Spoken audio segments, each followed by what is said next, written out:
Welcome to My Opinion here on My Opinion TV. Don't forget to like, share, subscribe, click the notification bell so as soon as a video is released, you'll be one of the first to be notified. This morning we want to look at two incidents, one in Portmore and one in St. Anne, where police were involved.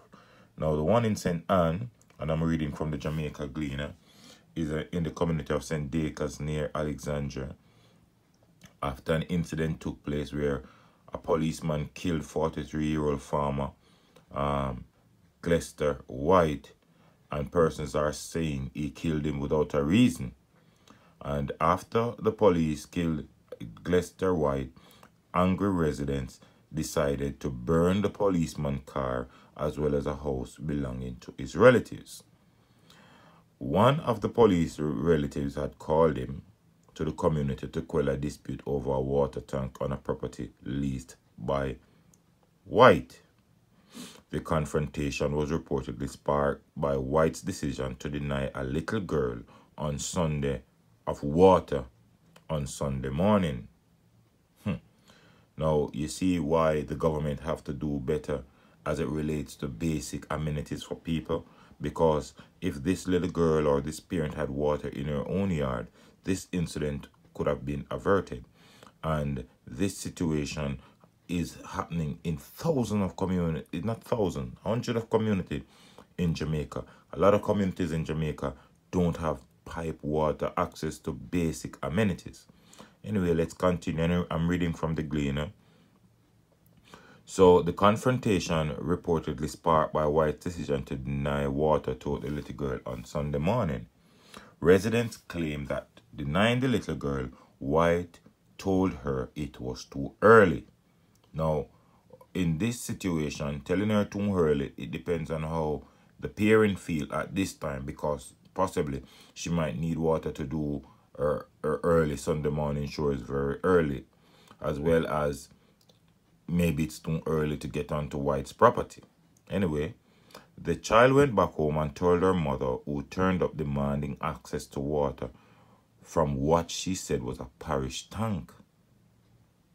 And during that, an argument developed where White used a machete to chop her bucket, which White was totally wrong based on what we're reading here, to destroy her bucket.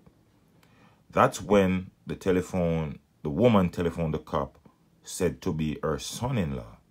According to White's common-law wife, Diane Palmer, the policeman arrived soon after and shot her partner in full view of her and her two children, aged 5 and 2 years old.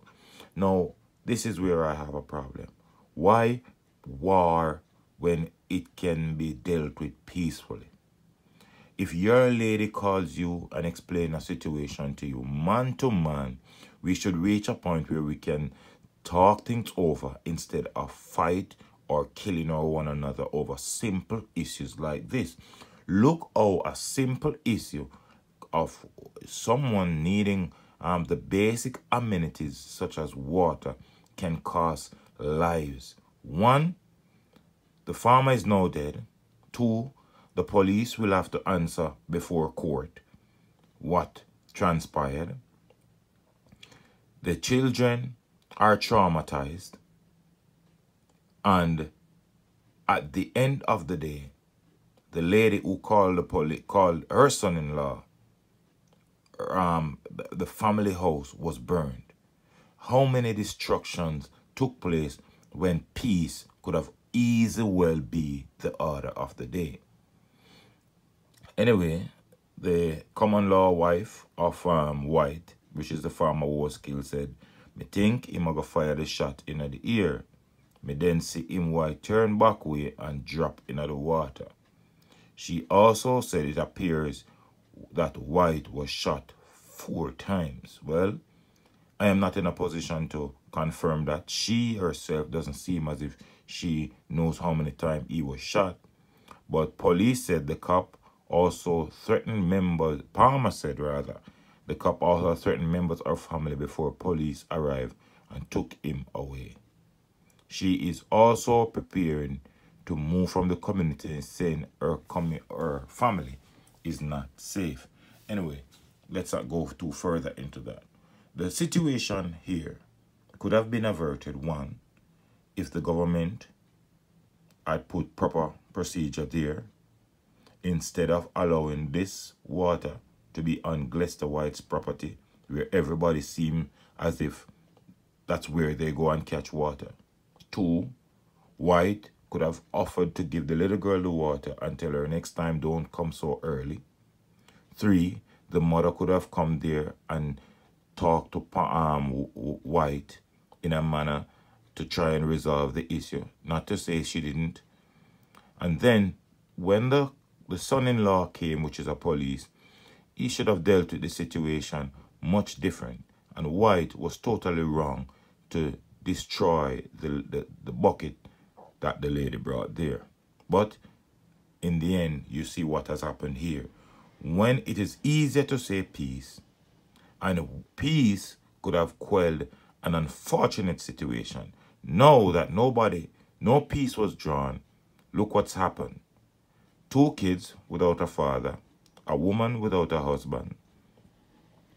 The police lost his car. His family house was burned. And kids traumatized, the whole community is traumatized, all because of one simple incident that could have been dealt with differently.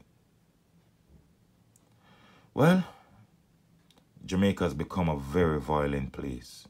We don't seek to see peace anymore. We embrace war and destruction amongst each other. And that's my biggest concern. We need to reach the point where instead of war, we say peace. But let me know what you think in the comment section as it relates to this incident.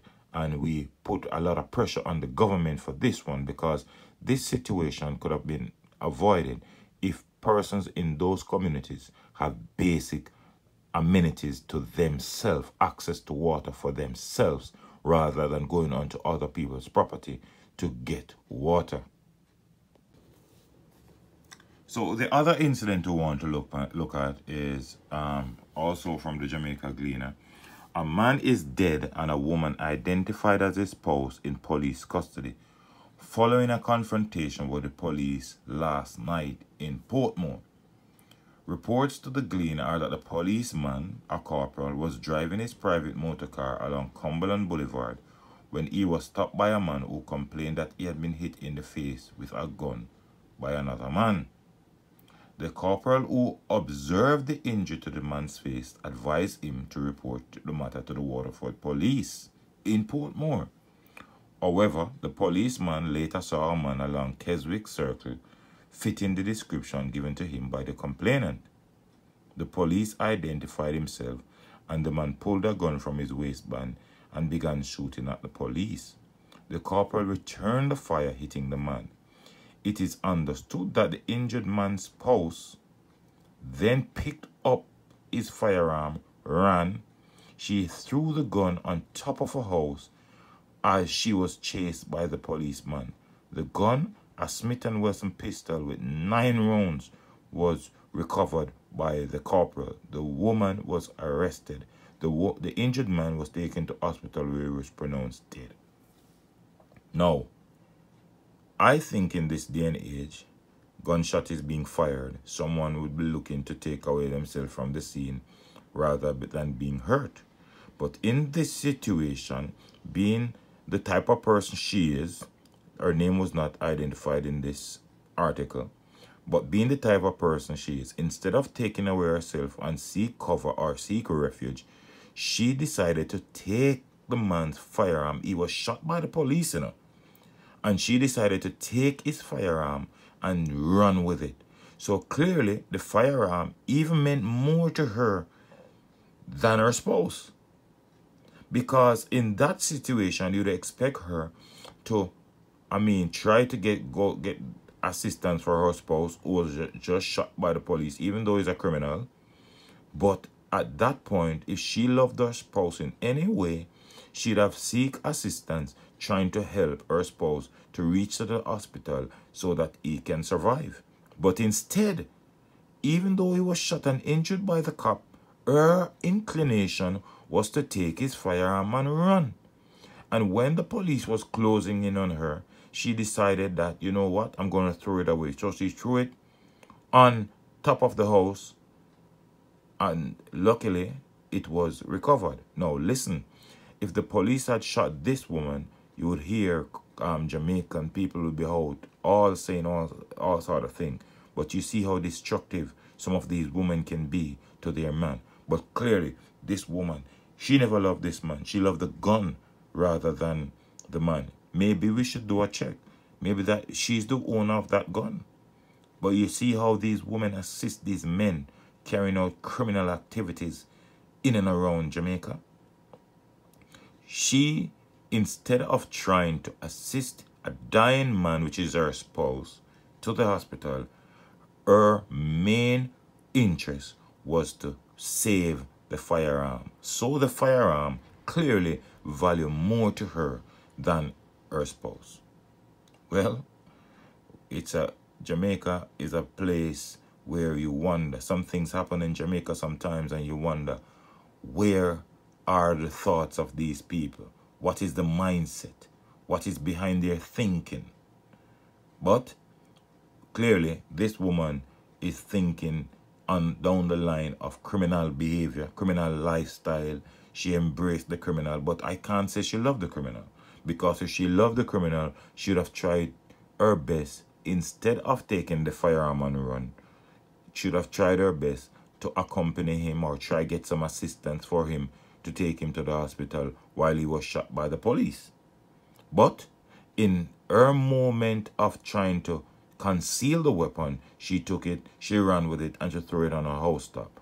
Thank goodness the weapon was recovered and she was held and is now in police custody. But you can see the drama. Let me know what you think in the comment section. Don't forget to like, share, subscribe, and click the notification bell so as soon as a video is released, you'll be one of the first to be notified. Until next time, take care. Look out for the children. Look out for a family member, and always keep it locked on My Opinion TV.